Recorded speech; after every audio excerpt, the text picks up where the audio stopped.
Hi there, I'm Gladstone and I'd like to introduce you to something that will really interest you. You can see here next to me, it's a wind wheel. Something that's called a wind wheel because it's not like the usual windmills that you see. And it has 8 flaps. Each one is 2 meters in 2 square meters and has 8 meters in diameter. That's because it is driving a 7.5 kilowatt generator with 24 permanent magnets, and it needs to turn with a light breeze at least 8 meters in diameter. And as you can see, it is not very high from the ground. And the reason because it was easy for me to build. But when you do it, you can go a little bit higher. The higher you get, the better it is because there's more wind, because at the moment where this is situated, it's among the trees and you have to have strong wind to make it move. And strong winds, I mean at least with a force of 5 or 6. But if it's higher up, it will turn with any wind that comes. And it doesn't matter where the wind comes from, it turns anyway. So it can be a revolving wind, doesn't matter. And that's the good thing about it, because a usual propeller has to be turned into the wind. And if it's too strong, then it breaks the wind. And this one, like you see it turning, it will turn anyway. So it turns with the speed of the wind. And it is lightweight.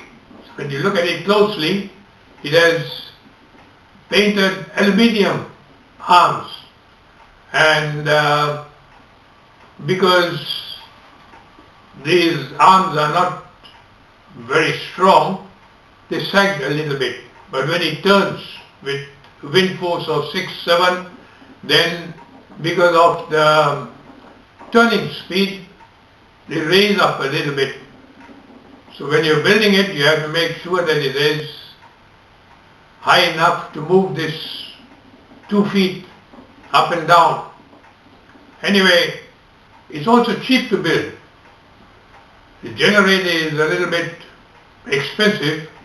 That's because I imported it, but otherwise if you can get it from close by, it's a small dynamo. Dynamos are better than car generators because you have to have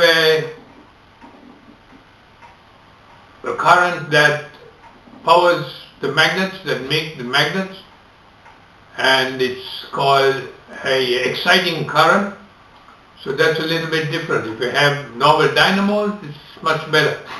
And then the power that you produce, you can have to store into a battery, or you can use it direct. It depends on how many kilowatts you're going to produce.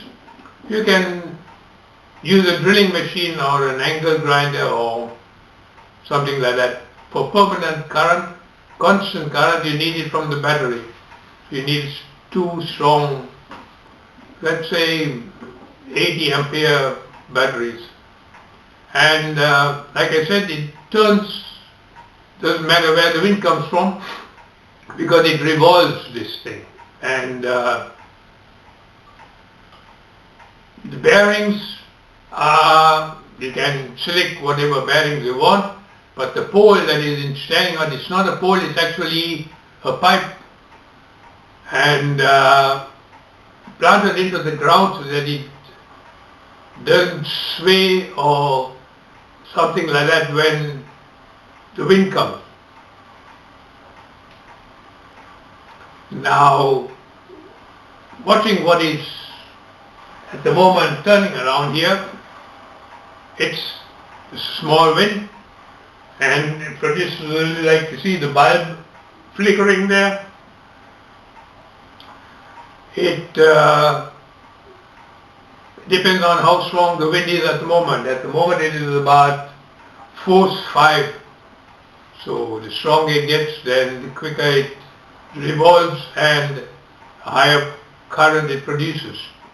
Maximum current when the light is fully glowing, then it's 220 volts.